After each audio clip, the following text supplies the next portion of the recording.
Glória a Deus, podemos assentar. Nós já estamos encerrando. Eu quero agradecer a Deus e dizer a vocês que uma das coisas mais belas de uma comunidade de fé é o poder que essa comunidade tem de convergir pessoas para trabalhar em grupo, para realizar grandes coisas. Para que tudo isso acontecesse, no primeiro culto eu mantive eles aqui.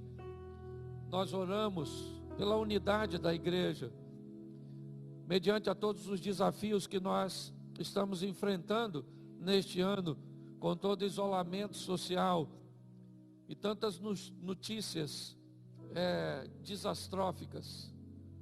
Nós muitas vezes corremos o risco de nos tornarmos pessimistas, mas podemos dizer, como já foi dito aqui, até aqui nos ajudou o Senhor. Nós temos a expectativa de que o ano que vem, Ele vem para trazer consigo uma nova esperança, porque nosso Deus está no controle de todas as coisas. Nós tivemos muitas baixas este ano, é verdade, perdemos muitas pessoas queridas, temos muitas pessoas afastadas por problema de saúde, mas em meio a tudo isso, nós podemos dizer, até aqui nos ajudou o Senhor. Eu quero deixar 2 textos para os irmãos e queria que colocasse. Tem como colocar para mim aqui? Se tiver, coloque Gênesis, capítulo 3, verso de número 23 e 24. Gênesis 3, 23. O Senhor Deus, pois, o lançou fora do jardim do Éden, para lavrar a terra de que fora tomado. E havendo lançado fora o homem, pôs querubins ao oriente do jardim do Éden, e uma espada inflamada, que andava ao redor, para guardar o caminho da árvore da vida. Isso é o que Adão nos deixou de herança. O nosso ancestral nos deixa a morte, a separação. Ele nos deixou sem condições de conhecermos o caminho, de alcançarmos a árvore da vida, cuja qual durante muito tempo ele teve acesso, mas um dia perdeu. E por causa disso, ele foi lançado fora do Éden. E não tinha mais acesso, pois Deus protegeu aquele local para que ele não acessasse. Mas quando nós saímos do primeiro livro da Bíblia e vamos para o último, Apocalipse, capítulo 2, verso 7. Põe para a gente. Quem tem ouvidos, ouça o que o Espírito diz às igrejas. Ao que vencer, dar-lhe-ei de comer da árvore da vida, que está no meio do paraíso de Deus. Aquilo que nós não poderíamos ter mais acesso, agora temos, através do sangue de Cristo vertido naquela cruz, para pagar pelos nossos pecados. O grande desafio de toda essa história é que, como cabeças pensantes, inevitavelmente, nós somos abordados em diversos momentos com questionamentos acerca da existência de Cristo, de sua veracidade e de seu poder. Às vezes nem precisamos de um momento ruim para fazermos tal questionamentos. Às vezes até em momentos bons, mas que nos deparamos com situações que são prazerosas para outras pessoas e que nós gostaríamos de fazer parte delas, mas descobrimos que isso não é para aqueles que andam com Deus. Quando nós olhamos tantas outras autoridades do passado, faraós egípcios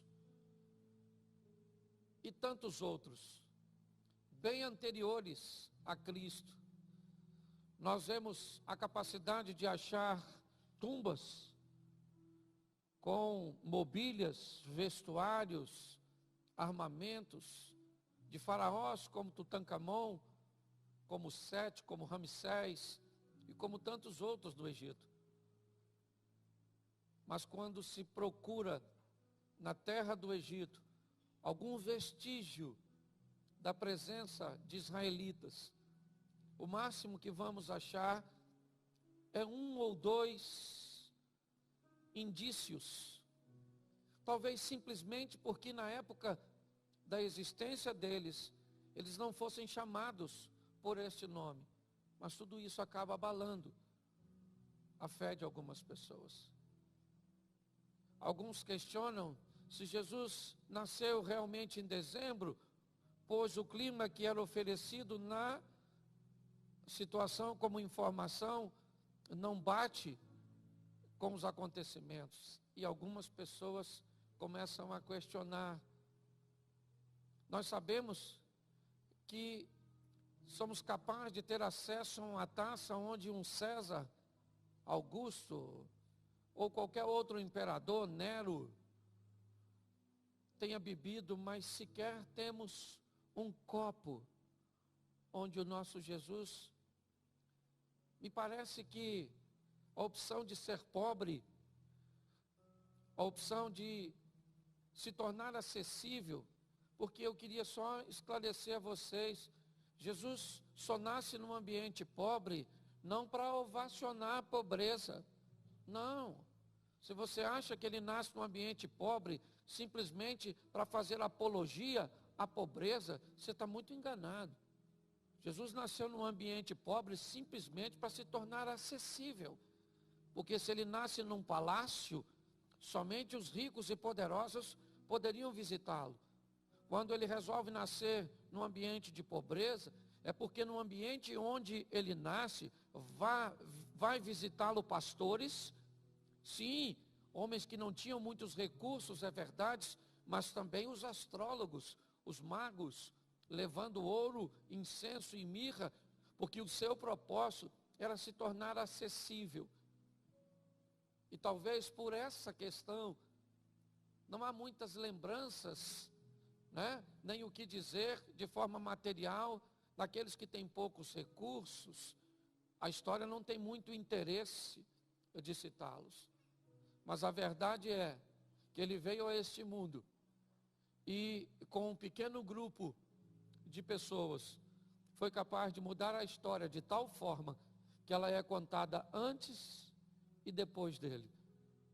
Para muitos, ele é verdadeiro simplesmente pelo fato das experiências que tem com ele, porque contra fatos não há argumentos.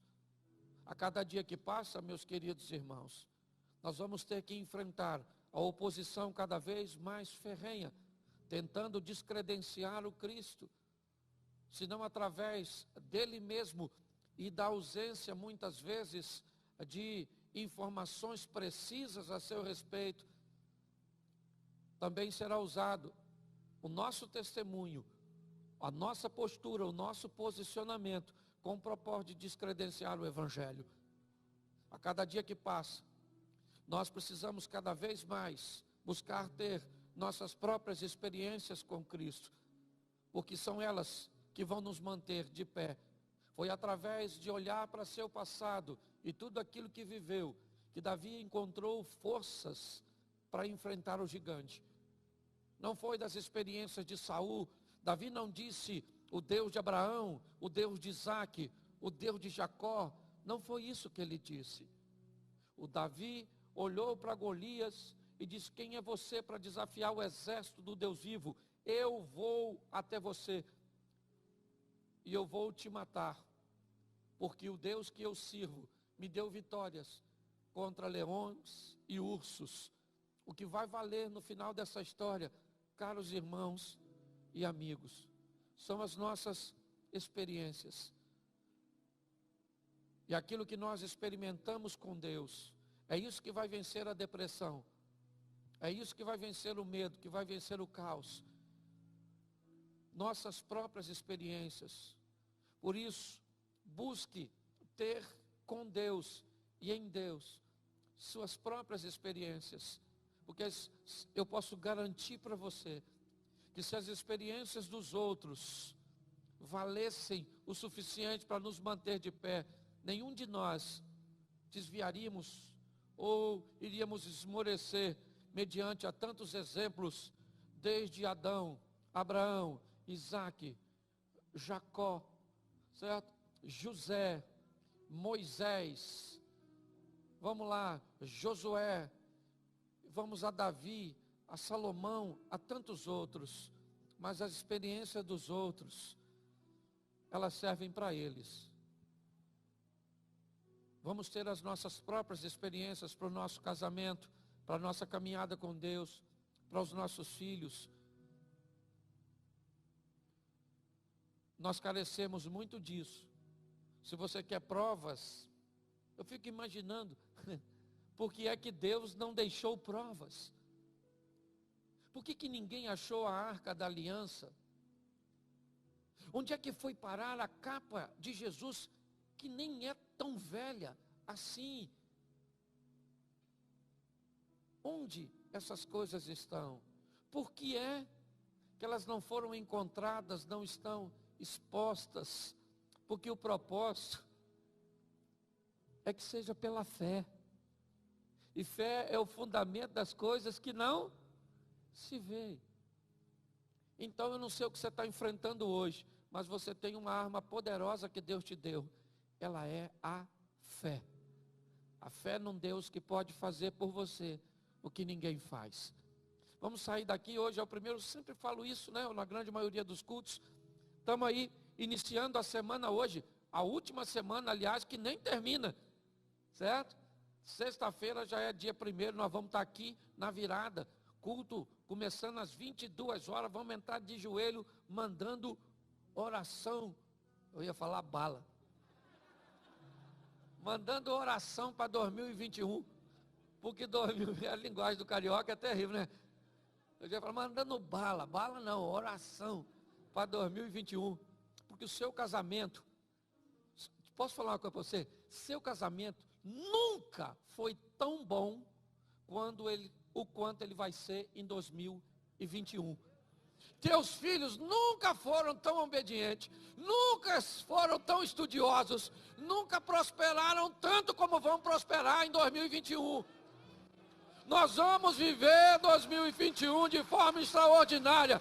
Sua empresa vai crescer, seus negócios, mas mais do que tudo isso, você nunca viveu tantas maravilhas com Deus do que 2021 está reservando para você.